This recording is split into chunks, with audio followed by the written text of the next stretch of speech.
I remember reading somewhere he was like, I've never heard Dave Chappelle. Yes, he did say that. Even I was like, word. From New York, Ebro in the morning on Hot 97. Let's go. We going. You don't need no prep, Dave. All right. Dave's on time Turn on today. his mics there. There you go. Check. Yes. Dave, you're on time, man. Of course. I'm 44 years old now. I'm a goddamn professional. You do realize that F-bombs, MFers, insertion in any orifice. We can't do any of that. Oh, this is live. Yeah, we're live right now. This is out of New York 100% City. live. 5 million people listening right People now. are driving their kids to school, you know, on the way to work. All right. Plus, all we're right. streamed around the world, too. Duly noted. My fault. You didn't do anything yet. You're fine. Not yet. Dave Chappelle, ladies and gentlemen, is doing so many shows here in New York City. I made sure to print them out because I knew He doesn't know. he was going to walk in and go, I don't quite know which show. I mean, I know what's going on, but it's a lot of moving parts in this run. So can I ask you a question? What made you, and I mean you've done it before, but what is the joy you have bringing the music and the comedy together? Well, all right, just like all of you, I'm a fan of music. Yeah. And, you know, from Chappelle's show, like a lot of these people that I'm working with are friends of mine. If I don't know them personally, then I'm at the very least, a admirer of theirs. And it's good, man, when people get together. A lot of egos have to be pushed aside for us to all be able to work together. And it is a joy, man. But is it like an extra bonus? Like you knew you wanted to be successful in comedy, but then you've gotten to play this awesome sort of hip-hop ambassador role as sort of a bonus. Like everyone in hip-hop loves Chappelle and is willing to put their thing aside to come do your show, which is pretty cool. I mean, well, it's like everyone in the room, we're all part of the culture. We might not rhyme and stuff, but you know what I mean? Like, if you have commentary on a rap record, people will give you legitimacy because you've proven that you're aware of this culture. You commentate on it, you know. But for me, I wouldn't even consider myself an ambassador. I am a fan like everybody else of this music. And I'm lucky enough to get to know some of the best practitioners of this genre. And you have some of these practitioners doing your shows. Oh, yes, I do. Some of the very best. Would you like and to- it's also the first time that I'll be co-headliner with like Chris Rock. Guys that big don't ever get to do shows together, so like me and Chris are gonna do 2 nights together. That's so dope. We got some special guests coming through. It's gonna be a swell time. And are there tickets still available? There are still tickets available, Corey? Yes, but they're going like hotcakes in New York. Hurry up, get to the internet, run to the phone. Tickets are selling out. This is the official Dave Chappelle taking over Ebro in the morning. We're going to wake Dave up. We're going to be back. New cameras. What are these new cameras you brought in here for? Well, you know, if you do something this big, you got to document it. You don't do this every year in your career. The thing is, this is a special year for me. The end of this run will be my 44th birthday, the last night of this run. Wow. Which will mark the beginning of my 30th anniversary in comedy. Wow. Yes. Like, who, you know what I mean? If I was a military guy, I could retire now. Right. Get a swell pension. As a matter of fact, as a comedian, A swell pension. I could retire right now. I think you could, Dave, if you wanted to retire. I think you'd be straight. Some would say you did retire for about 12 years before coming back. Well, unbeknownst to them, I was slaving away. Hey, everybody, listening to Hot 97, apparently we're hip-hop and R&B lit. I'm comedian Dave Chappelle. I'm joining Ebro and the gang this morning, promoting my upcoming Radio City run, which is going to be epic. Now, Ebro, you had asked me earlier who are some of the people participating. Starting tomorrow night, for the next 4 nights, I will be there with The Roots. Join The Roots, of course. Yeah. Will be special guest Lil Wayne. Wow. Ice Cube, Common, the young Vince Staples, Love Vince. Love Vince. Big Boy from Outkast, and many more. And then the weekend, Saturday and Sunday, I'll be there with Chris Rock.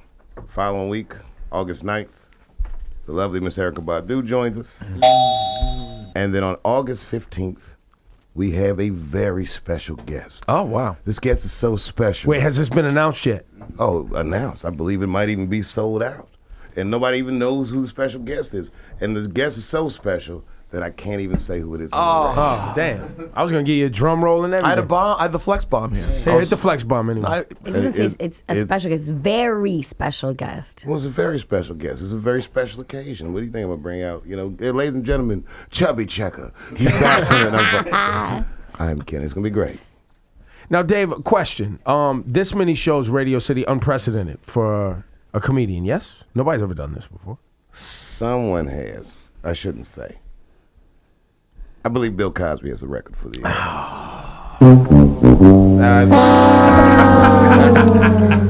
That's hilarious. I mean, Rosenberg, you were really quick with that one too, right? Oh boy, yeah, but no, but actually, I think that at the end of this run, we will exceed that attendance record. This is pretty cool. Yeah. And is it extra special that it's Radio City? There's a certain aura of Radio City. That venue does mean a lot to me. You know, like the first time that I did a show that was larger than a comedy club was at Radio City. I was 19. I was opening for Aretha Franklin. And then I didn't come back to Radio City till whatever that run we did 3 years ago, 3 years ago. Wow. Yeah, it's a special place, man. It is. It's a lot of people don't realize just how long your run in comedy was. I had interviewed David Allen Greer a couple weeks ago, and he was talking about you guys being on the same shows when you were like 16 years old, 15 years old, right? Yeah, man. Caroline's. I'm like, because I was so much younger than my peer group, you know, I've been around for a long time, but, you know, I go through this thing where I feel like I'm older than I am because my peer group is like a decade ahead of me. Well, I was going to say, David Allen Greer, for example, you've known him for 30 years or whatever. He's 58 or something like that. Yeah. It's like that. Damn, you just threw 58 on? You sure he's 58? He was shockingly old. When he told me, I was like, whoa, maybe 60. Shock. That's not shocking. I was shocked. I was shocked at David Allen Greer. Seinfeld was 62. I remember one time I was sitting with Eddie Murphy, we were watching television, and like Sanford and Son was on. And he goes, I am as old now as Red Fox was on the first season of Sanford and Son. I was like, oh my God. He goes, I am as old now as Carol O'Connor was on the first season of All in the Family. Sheesh. Yeah, but Eddie looked like Eddie. He still looked the same. He really does. Yeah, we eat better, or like even more money. There's Yeah, definitely more money. Yeah. Definitely more money. Oxygen chambers, nutritionists. No, he's right though. He's right. You know, people of affluence don't age the same way as the people. You know what I mean? But I would say, Dave, you don't strike me as necessarily a nutritionist kind of guy. Oh, absolutely not. but I live well. You do live very well. Yeah, and I have effectively minimized my stress. And I exercise. And all of these factors I think will contribute to my quality of life. Maybe not the length of my life, but who knows? I can get hit by a bus, catch some kind of wild cold or Zika or something. I don't know what's going to happen. So I just don't worry about it. I just chill and do shows that I dream about. It's like a fantasy show. I'm like living the dream. Well, you know that our good friend Cypher Sounds often tells me about you. His favorite thing about being around you is that you live the ultimate life in that you do exactly what you want to do on the timeline you want to do it. Well, it sure looks that way. It really does. You go to all the fights. You love fights, right? So you always go to all the fights. Will you be at McGregor Mayweather?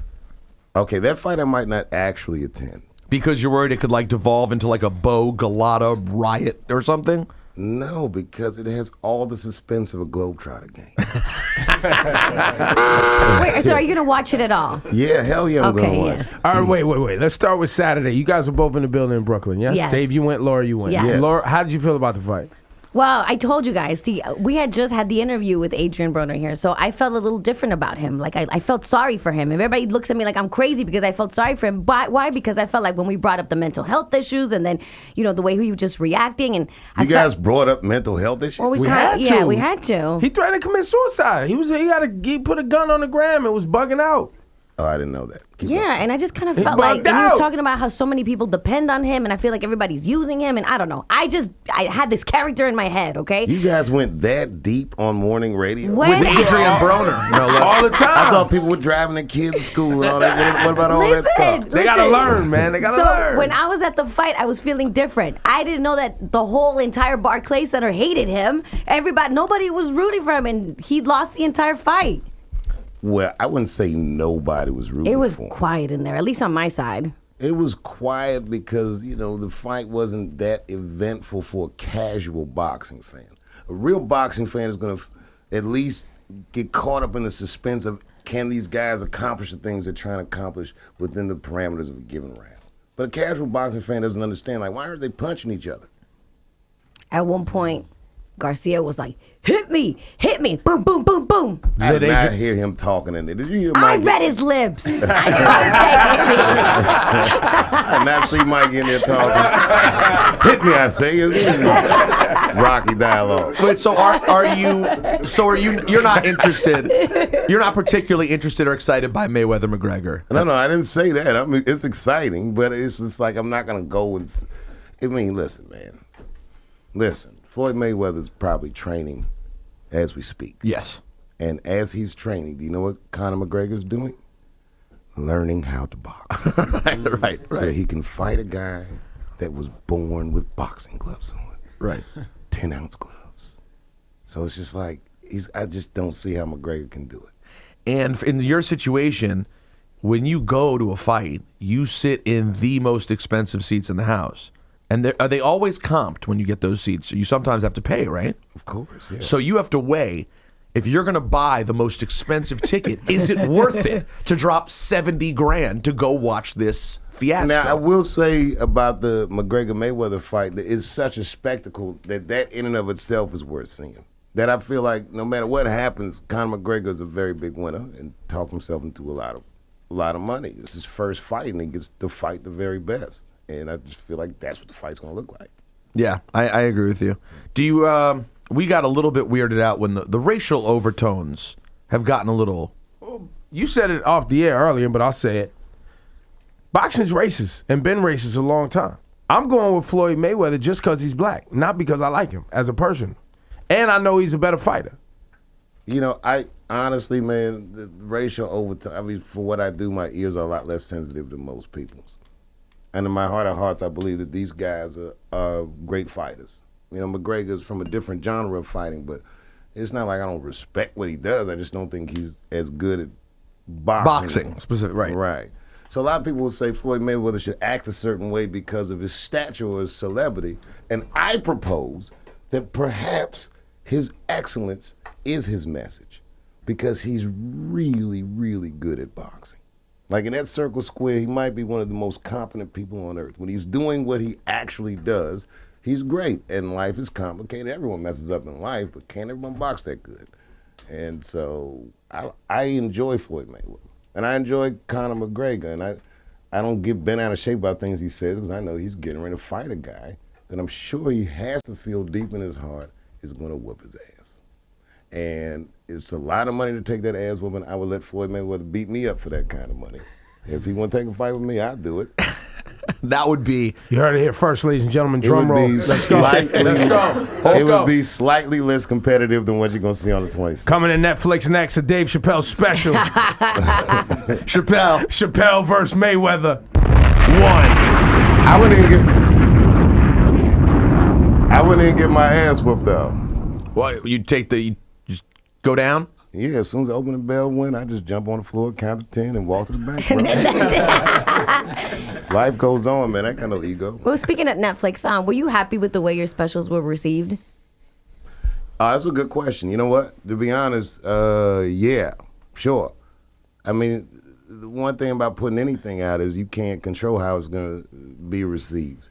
And I think people were, by and large, very fair and thoughtful about how it was received. Are you working on another one? Oh, yeah. Yeah. Look out. There's another one coming soon. Are these Netflix people around us as we speak? No. But they are everywhere. I knew. Dave, are you into the Jay-Z album? 444? Yes. Yeah, everybody's into that. Everybody? Well, you know, listen, man. I am 444. I'm turning 40. Everybody's turning 44. I'm turning 44, man. You know, this guy's saying stuff that I want to hear, and I can understand all the words. So you're not a big fan of songs where you can't understand the words. Oh, I didn't say that. I mean, but it's just a record for a person of my time, man. This guy, and it's the first time I think that a guy of his age can make a relevant record, and it's fun to see a genre like hip hop be mature like this. This guy, Jay-Z is he's like a guy. He went to space and came back, bro. He's a billionaire from Brooklyn, from Marcy. I appreciate that, It's fun to see that. And we never knew that everyone thought hip hop was a young man's game because it hadn't been around long enough to allow people to age. But Hove could keep putting out albums like Bruce Springsteen or Paul Simon or anyone like that. And to his credit, like for instance, if I had that kind of money, you would never see my ass again. I guarantee it. I would maybe do comedy in clubs or something, but I wouldn't necessarily be out here promoting anything. I don't think, is he even promoting? He owns Tidal. He just throws it up on Tidal. Nobody's seen him, talk to him, nothing. I don't think, he's with his babies. He's with the babies. He's going to go on tour when he wants to. On Of his course. terms, Yeah, you make a good point. Yeah, I don't think, I don't see. You would too. If you owned Netflix, you would put up a comedy special when you felt like it. Or would I? Or not. Or not. Nah, I would, man. I mean, I just respect the fact that he's been so true to the game for so long. How big a fan how early did you become a Hove fan? Because you're a real hip hop head. Were you on Reasonable Doubt when it came out? Reasonable Doubt was a big record, man. Streets was watching. That was a big record. I mean, I remember all that stuff. It was dope. It was fun to watch. Back in those days, too, I used to see him around in New York. Like, if you used to go out at night, a couple spots, you'd always run into him. Like, during the Ascent, you just see him. And he got his varsity jacket fairly early. Yeah, legend status. Yeah, fairly early. He went damn near straight to the big kids table. Yeah, he did. He had a pretty quick run. We had big kids table money early too. That helped. Yeah. Remember back in the day when it was a big deal that he made $100,000 at the Apollo? Yes. And now look at him. What's 50 grand to a guy like him? Please remind him. What other recent albums you been sitting with, Dave? Everybody loved that Kendrick record. That kid's doing it. That kid is a perfect reflection of many great influences. Like, when he's probably coming up listening to music, I think he had a good diet. Yeah. Because the way he refines it, I like him. He's fun to watch too. Have you seen him live? Have you had a chance? Well, do the BET Awards count? Yeah.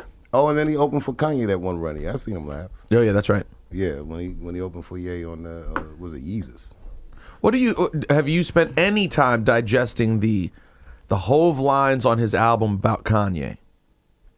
No, you know what, man? I don't get lost in the woods trying to decipher Jay-Z lyrics. If I really, really want to know, I'll call somebody and be like, and ask them. Who's your go-to call for explain hip-hop lyrics to me?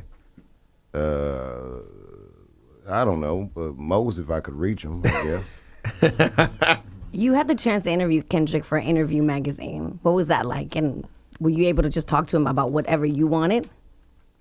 Yeah, man. He wasn't a defensive dude, man. I think he understood I came in peace. And I'm a fan of his. And I think the thing that I was impressed by him was that he sounded very introspective and thoughtful. You know what I mean? Like, I don't think he puts it down. I think he stays in probably a creative zone. Guys, like, you can tell when you talk to guys sometimes, like, this guy's working through problems that he doesn't necessarily have to work through. He's figuring it out. Yeah. And he's a smart dude, man. I enjoyed that conversation. Now, granted, when I spoke to him, I was in the back of a car on the road on my way to, like, dinner. And he was in the middle of, God knows what. So if I had, in a perfect world, I would have liked to have sat down with him face to face and Gotcha. had more of a conversation like we're having now. Well, not like we're having now, but, just actually talk. But he was very open. I mean, especially considering we're on the phone and there's a guy from Interview Magazine recording the conversation and all that. Right. You know what I mean? Those things, there's a lot of moving parts. And he's never put his guards up. He didn't sound tired or evasive or anything. He just talking. Do you believe in a lot of times in the hip hop conversation, people, of course, laud Kendrick for his lyrics, me being the foremost to do that. You're a nut hugger. Me being the Kendrick nut hugger of a generation. You hear that kids going to school in the back of the car? Nut hugger. Never talking about nut They hugger. know. All the kids know. The kids have already It's a learned known that. thing. But a lot of people then give Drake a hard time because of the thing that was brought out about the lyric writing, etc. Do you think when you talk about all-time greats, do you use that as a strike against Drake, or do you really consider Drake to be an all-time great as well? These types of questions are tough. Listen, when it comes to art, right? Results matter. So if I listen to a Drake record and I like it, and then somebody comes behind that and starts telling me everything that's in the hot dogs, I ate the hot dog and I liked it. It's done. Right. You know what I mean? However, if I'm making art, I would rather do it myself. Got it. That for me, part of it is like, what can I come up with, and I'm engaging these people. But I don't mind people that make their art via committee. If that's, you know, I don't know what the deal is. Because the results, like you said, the results matter. I ate the hot dog. I like the hot dog. And it depends on how I'm using Drake the makes some music. damn good hot dogs. Damn Kosher good hot dogs. Yeah, Now, kosher? You think that kosher dog? Well, he's Jewish. Now, He might be out here not be. It may not be kosher. are you talking about his circumcision? That's what I mean. Wow. why is I gotta tell you. All right, guys, wait a minute. I'm going to step in here. I am not willing to sit on the radio and let you discuss the end of Drake's penis. I don't want to talk about this for even I felt another like it second. tied together with nut hugging night. Yeah. You know what I mean? I know, he went from the balls all the way up to the tip. Buddy. We got to change this conversation immediately. Okay, so Dave, your birthday is coming up, right? It's the last day at Radio City. How do you celebrate your birthday? Well, I know you have some special surprises during the show, but how do you celebrate life, your birthday? though, yeah. Yeah, it's funny. So, okay, after I quit my show, I don't remember how old I was or what, but I remember I was like on the walkabout, and I started riding motorcycles. So another time I was in Colorado and I ended up doing a show, and Common was there visiting his dad, and he came and rocked with us, and you know, it was spontaneous That's and dope. fun. Yeah, birthdays. You know, my birthday, the way I celebrate them was I try to make a memory that I'll treasure. Like my best birthday, I can remember my 16th birthday because I had such a good time. What was it? I was in D.C. and my brother surprised me. My brother took me to our old neighborhood. He goes, "Yeah, man, remember all this?" Oh yeah, it was fun. It was like reminiscing and stuff. And then a bunch of our friends from elementary school was sitting at a park bench and surprised me. And I had a show at a comedy club in D.C. that night. We all went to the comedy club, and it was the first time they'd ever seen me perform. It was fun. And the MC was a guy named Patton Oswalt, who's pretty damn famous now. Yeah, he is. Yeah, but I remember all these birthdays, you know. Comedy is what I like to do on my birthday. Like, I'm doing exactly what I need to be doing for my Yeah, I was gonna say you're living the dream. You are truly living your dream. Well, the thing is, though, but it's not easy. You know, I sincerely make a point, literally, I make a point to manufacture quality memories because it's the only thing I believe they can't take away from me. Give us a little insight to those parties you've been throwing at a barn in Ohio. Oh, which one's the Barns, orgies other or places. the- Too. Oh, barn. my God. Yeah, You we went orgies. You went orgies already. No, What was it's the not, surprise? not an orgy. It's not orgy. How'd you get sign off on that? I want to talk to you. I want to talk to you about how you got sign off on that from the No, the party is like, it's a juke joint, man. It's like we put full production in my neighbor's barn, and we rock out. I got this band, I call it a band with no name. Really, it's just a bunch of people I poached from Stevie Wonder. And different artists come through and just rock out in the barn. But you got to understand, where I live, this is the big dance. There's no cell phones in there, none of my shows. We don't have cell phones, so your margin of error socially is a little wider. If you know that you're not going to get filmed and gotcha. And people come through. John Legend rocked at it. Tribe Called Quest rocked at it. I mean, we've had all kinds of people. Chance, I think. You've had Chance before, Yeah, right? Chance rocked with us once. Most rocked with us once. Daylight rocked with us in London. Ed Sheeran came by in London right after he'd done Wembley Stadium, man. And it came with us. We were in a little loft in London. We just rock out. And you get to see people do stuff that you wouldn't normally see them do. Big artists come. It's like there's no ego. I'm not paying anybody anything. People just do it. It's all love, man. We all just look out for Joe. A pivotal moment in our relationship right now, Dave Chappelle. Wow. You brought up Ed Sheeran, which made me think of Game of Thrones. Earlier on the show, I pissed a lot of people off who listened to the program because there's people like, I can't afford HBO, so I don't watch Game of Thrones. And I assaulted people's intellect. I said, look, if you don't watch Game of Thrones, intellectually, you and I are in a different place. And my place is better than yours. Wow. Yeah. So I know what's coming next. Dave Chappelle, do you watch Game of Thrones? Them Thrones. Them Thrones.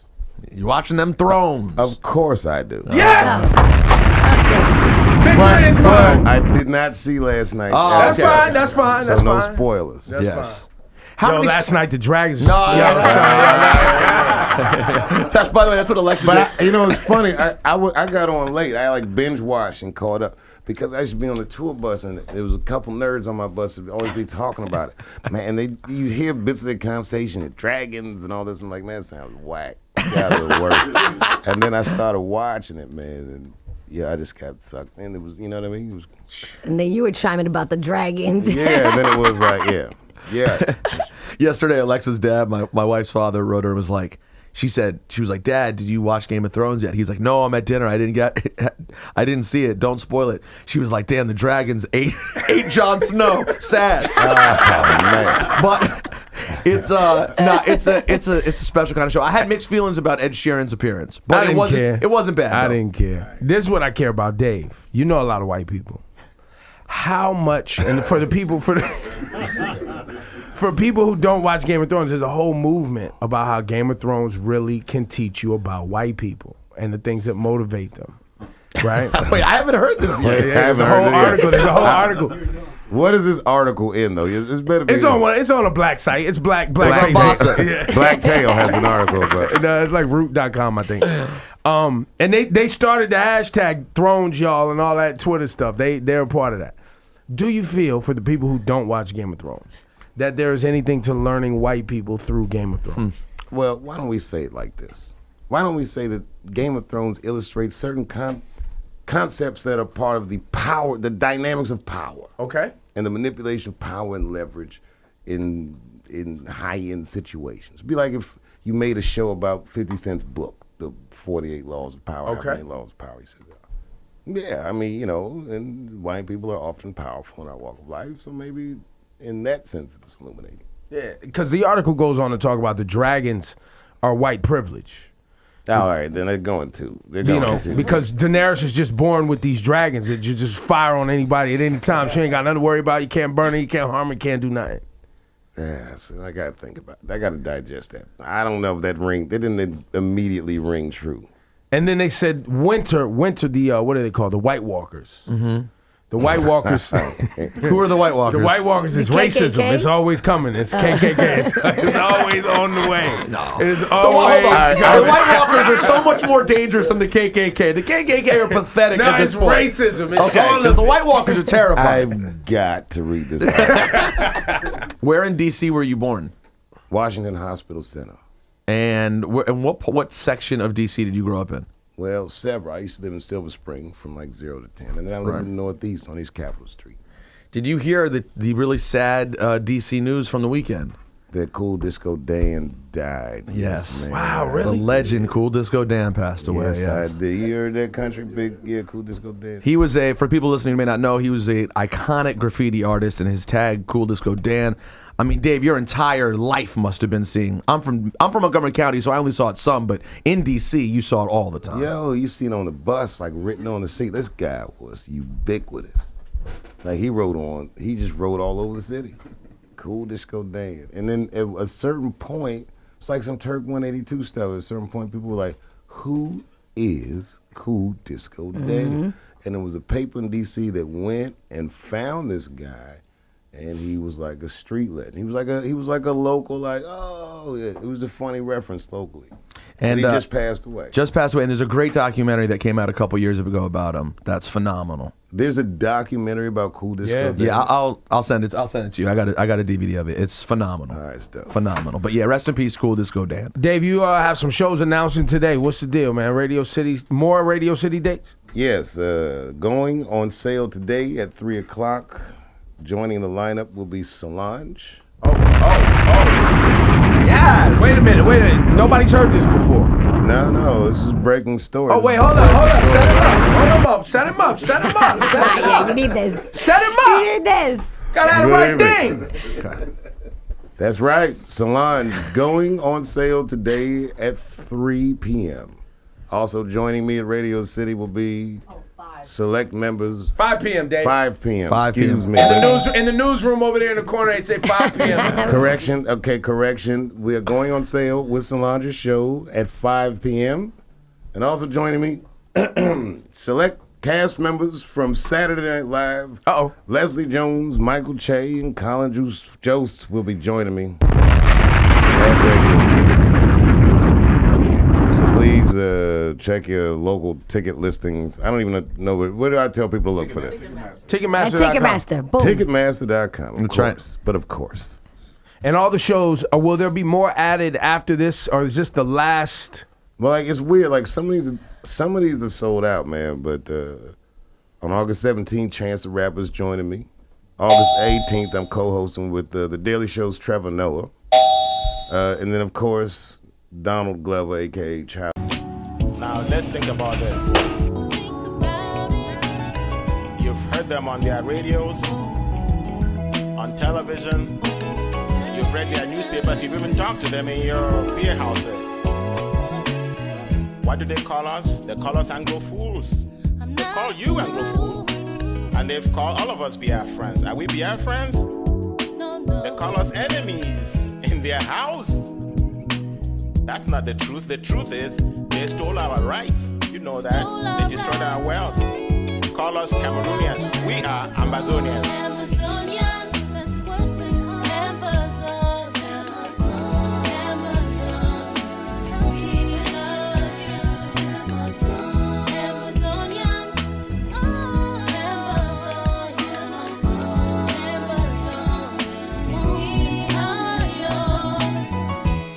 Ambazonia is not a dream, it's a reality.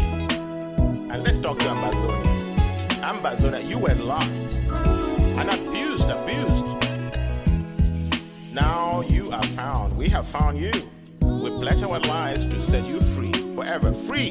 We won't let you down. And this is our promise to you. Nobody can ever take this promise away, and we will not budge one step back.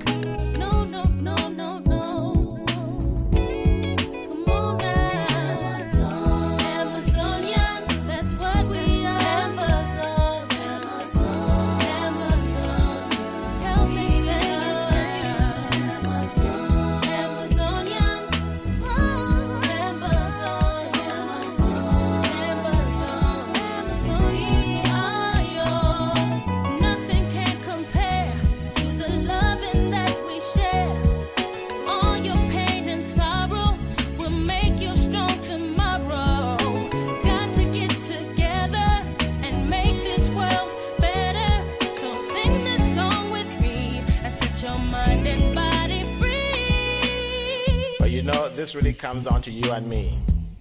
You have to join our pledge and play your part. It's my part and your part to make it. You and me will set it free because freedom is the word. Don't let them lie to you. It is nothing else but freedom.